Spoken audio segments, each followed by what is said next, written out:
repeating? Cooking Mama 1, 2, 3, 4. They were doing a video on something. We finally seen Dial of Destiny, and so I know a lot of people. So I know Indiana Jones: The Dial of Destiny is in an interesting spot because it kind of had the worst opening out of any Indiana Jones movie, which is weird because from my knowledge, so I'm just gonna go into my full thoughts on the Indiana Jones franchise, but so just quickly go over your thoughts about the Indiana Jones franchise before Dial of Destiny. Oh, wait, or do we want to start with the review of Dial of Destiny? We'll go over the other movies then get down. Okay, so I am an avid fan of the Indiana Jones movies. I was introduced to them when I was little, around Fiery Phoenix's age. And I love them. So the order that I would have put, like the, I guess original 4, but it was originally 3, but I'll include Crystal Skulls. I put them in this order, so I say 1, 4, 2, 3. I'll say 1, 4, 3, 2. Okay. But what I love about the movies is that they're all based on like real artifacts. I know. So you quickly go over how long you thought it would be into another movie. How long it would be into what?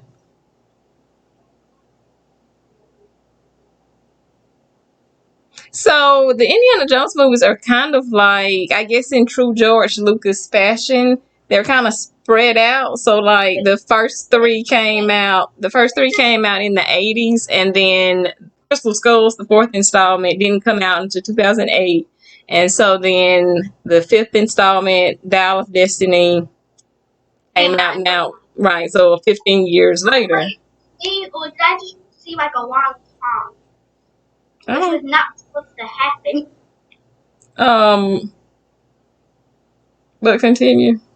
Okay, so pretty much Dial of Destiny is the latest movie in Indiana Jones franchise. And I know that a lot of people don't know about Indiana Jones anymore, like the age differences, but if you don't know, Indiana Jones was the second most famous trilogy made by famous writer and director George Lucas. And he's known for directing a lot of good movies, like Star Wars, writing a lot of good movies, Star Wars, the Indiana Jones movies, and a bunch of other old classics. So if you don't know George Lucas, a lot of the movies technically a lot of Indiana Jones movies were directed by I'm pretty sure Spielberg, but we'll just skip over that because we don't have much time. It's recording session.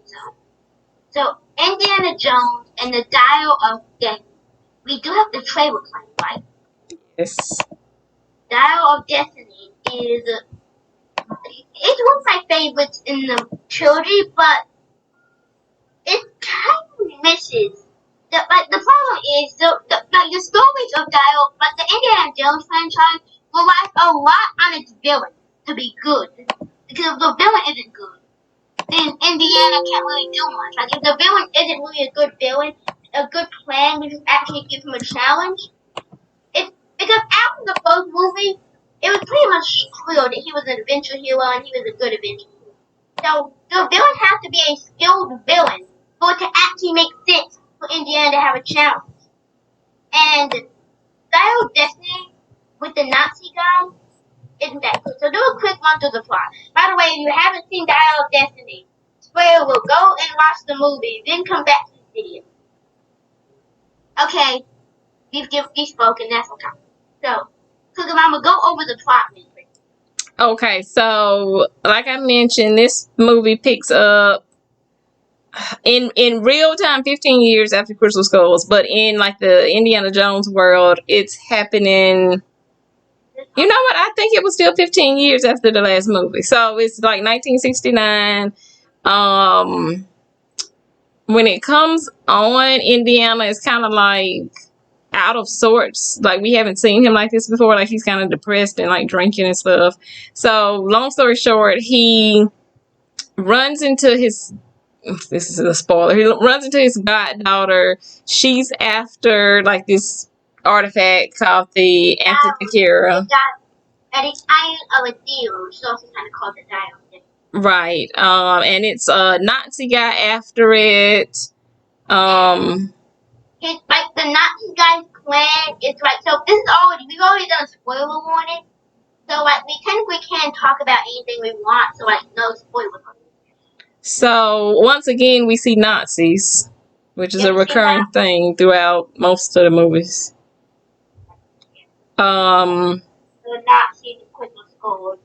Oh, it also starts kind of like with the Last Crusades. It starts with a flashback. The Last Crusade.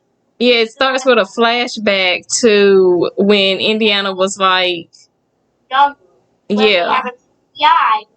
CGI down Indiana Jones, and realistically, the beginning scene was pretty good, but like the object of a deal, the entire plan, so pretty much, so he pretty much kills this guy theoretically, this Nazi guy, but this Nazi guy is like this mathematics person, and he helps the military go to space, but in return, he wants the object of a dealer back. And he's like a Nazi. And Indiana stopped him from being a Nazi because everyone thought he was dead, I guess. So interjection here. You know what I just thought about? I think they may have based the Nazi guy on von Braun, who was an actual Nazi guy who came over to America after the war in Project Paperclip to work on the like NASA's space stuff, and I think they kind of modeled that character after von Braun. Now, one thing I was worried about going into this movie was Disney and how Disney is, because Disney loved ruining Lucasfilm stories like Star Wars, and I know that I'm gonna get a bunch of like comments I'm gonna get a bunch of like haters in the comments telling me stop, no, this is good, even a bunch of random arguments, but I will take the sequels. They're the worst things to come out of Star Wars. Like, literally the worst things. That and Disney can't swing with. Number one, I know a lot about Star Wars lore, and I love Legends just a bit more because canon is a waste. Like, I spent like 2 years learning about a lot of stuff in Legends, and then immediately canon appears, and it's just like nothing. And I just don't like it. Disney pretty much ruined Star Wars because it was one of the most popular franchises in the world, but now let's spend every single movie being good, but then sequels, and then The Last Jedi, and then just everything better. So, but what did you think about Dial of Destiny? Dial of Destiny overall, so I'm just gonna tell them his quick plan. So like the time this guy's plan was to like conquer time using the optics of a theorem, which Indiana Jones and his goddaughter tried to stop, but the problem with me is that the villain's entire thing is like he like used mathematics to like try and conquer time, but it doesn't work because somehow he sends himself back to 2 BC, so we get to see Adila, and I don't think work in the behind the scenes of Dial of Destiny, because I don't know if this is just Harrison Ford being, Harrison Ford.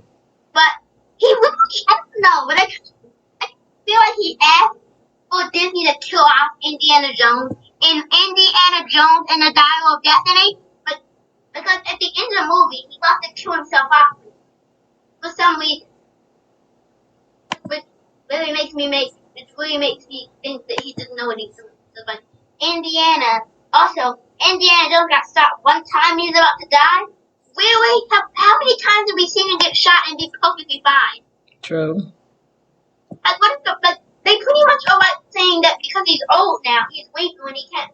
But that doesn't make sense. He was literally one of the greatest action heroes of all time. There's no way, even if he's like 80, that a single bullet is gonna kill him. That's not how it works. He's immortal.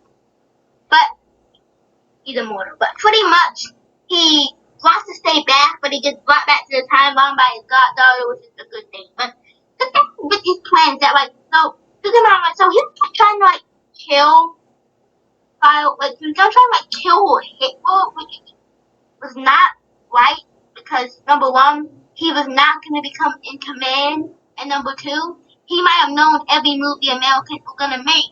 But if he does something differently, how does he know what the Americans are gonna do? True.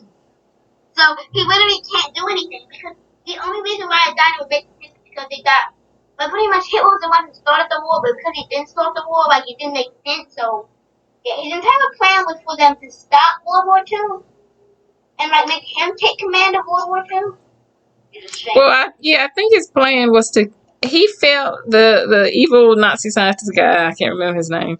He felt like the reason Germany lost the war was because Hitler was crazy, and he felt like he still wanted there to be a war, but he, like you said, he wanted to be the whatever you call like the leader of Germany.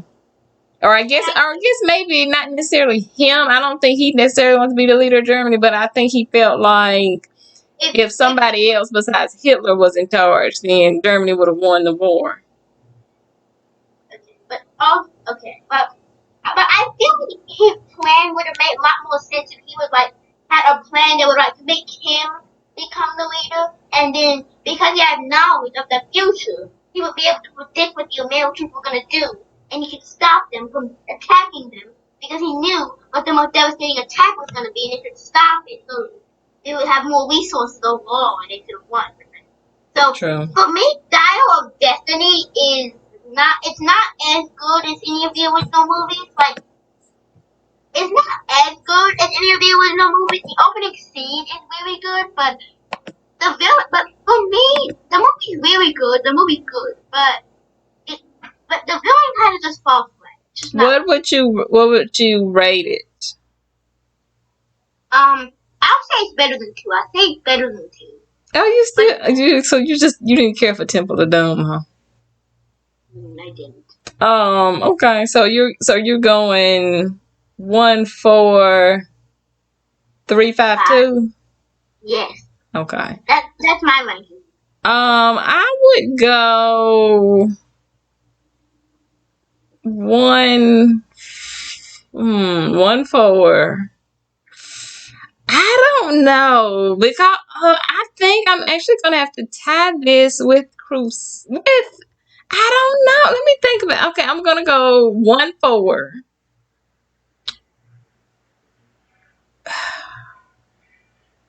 1, 4, 5, 2, 3. 5 to 3. Okay. I can find. I see where you're coming. So that's going to be all ranking of Indiana Jones as the Dial of Destiny. By the way, guys, go and watch the movie if you made this from the video. Go and watch the movie because number one, the movie's very good and it deserves to not be a flop.